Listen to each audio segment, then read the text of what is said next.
Okay, I'm gonna read this email that I received from a friend. So forgive my reading voice. And I'm also going to, make comments about what I think this email means. Or should I just read it straight through and then comment? Anyways, we spend so much of our lives trying to, quote, figure out what might happen next, close quote. We scan for signs, we analyze timelines, we look outward as if the future is something hidden from us, a foggy path we need to decode. But there is a higher law, the law of selection. The future doesn't reveal itself by being guessed. It reveals itself by being chosen. The moment you stop feeding the stories you don't want, the field stops echoing them back. Confusion dissolves, fear loses its charge, the timeline begins to clear again. Okay, I have to stop right there. Basically, what she's saying, in my mind, she does this technique called reframing. I think Tony Robbins uses it a lot, and CBT therapy talks about reframing. That's just something I noticed. And then she goes on, because reality doesn't respond to your fears, it responds to your focus.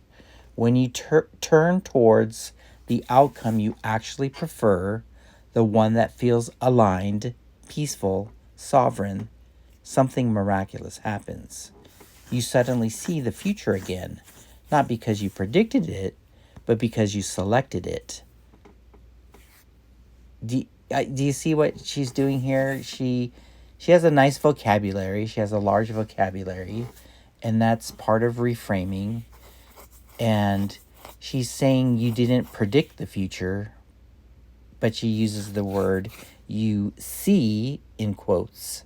You see the future again, not because you predicted it, but because you selected it. The symbol appears, the knowing clicks, the thread of possibility sharpens, the fog lifts, everything rearranges around your choice. True clarity doesn't come from searching outward, it comes from remembering that you are the one generating the signal the world responds to. That's interesting. Nothing is unknown, she writes in her email to me. Nothing is unknown. I'm not sure if I agree with that. I have a natural skepticism, and there's this great group called 12 Step for Skeptics, which I've attended. It's pretty interesting as well. Anyways, sorry, let me go back to reading and not commenting. Where was I? It comes from remembering that you are the one generating the signal the world responds to. Nothing is unknown. It is only unchosen. Is that even a word, unchosen? And then she goes on.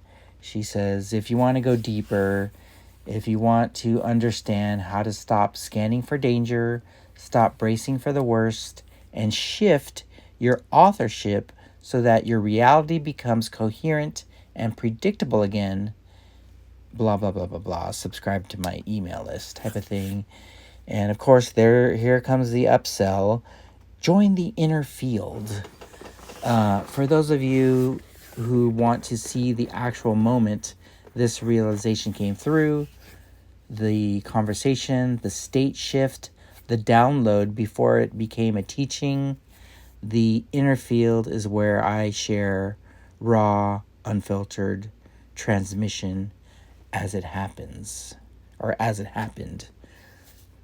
To me, again, that just sounds like an upsell to say join my community type of thing. Part of me is skeptical, and part of me has a little breakthrough, you know. I get why people like reframing. I get that when people have large vocabularies, they like to use it. My question is it just a trick of words? Is it just word salad?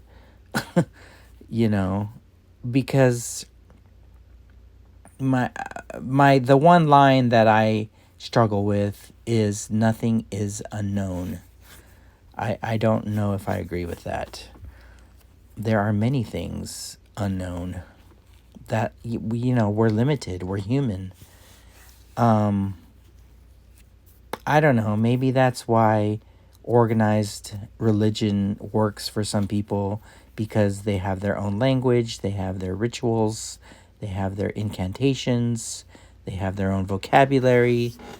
And once I feel like I've deciphered their language and their syntax, it just becomes a big sales letter, you know? But that's, for me, that's what's funny. That's what's different. In recovery, nobody, at least it's been my experience, nobody's trying to sell me anything. I'm not trying to sell anything.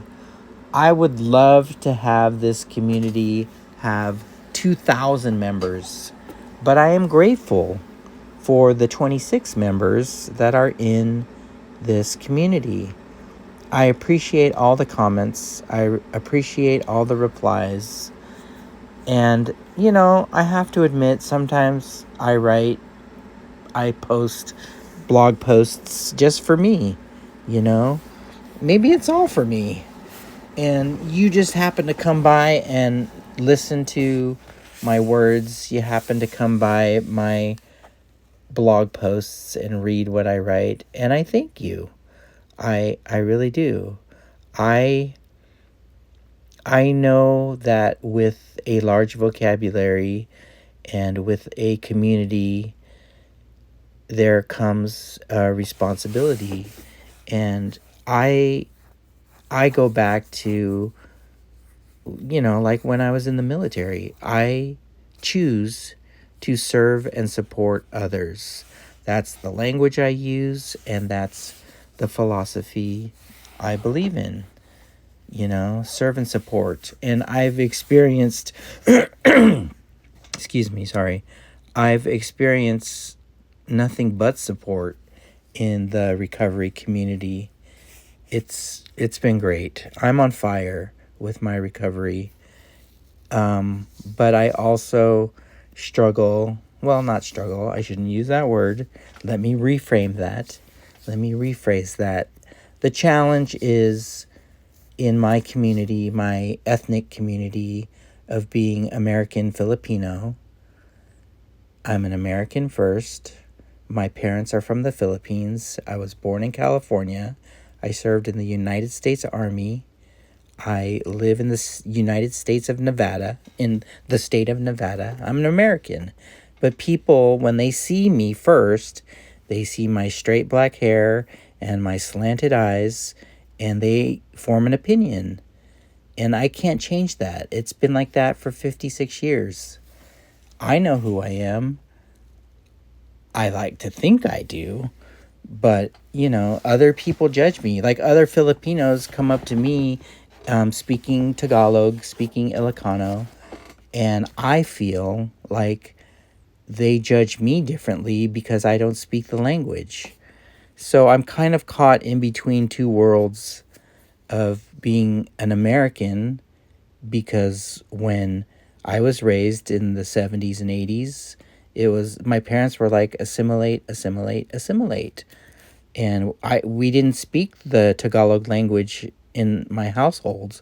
I mean, they did. My parents did. They didn't speak it to me. So that's been my experience. I have experienced prejudice. I have experienced discrimination. But I'm not in... there's a group called Stop AAPI, which stands for Asian Americans, Pacific Islanders. And yeah, it's great to identify with with my heritage, my genetic heritage, but culturally, like I said, I was born and raised in California, and I've lived in Nevada for over 35 years. I I identify as an American. That's my identity. And other people project onto me this ethnic thing first because of my appearance. So it's a really strange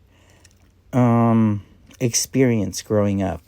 I identify, I am an American. I want to be seen as an American, but I can't control my straight black hair and my slanted eyes. And I'm not saying this so you will question your experience, whatever you have experienced with other Asian people, with other Filipino people. That's your experience. My experience has been different. It's been difficult. I share this in my meetings, and I can go on, but I won't. I've been talking for a while. Anyways, let me upload this. Okay, bye.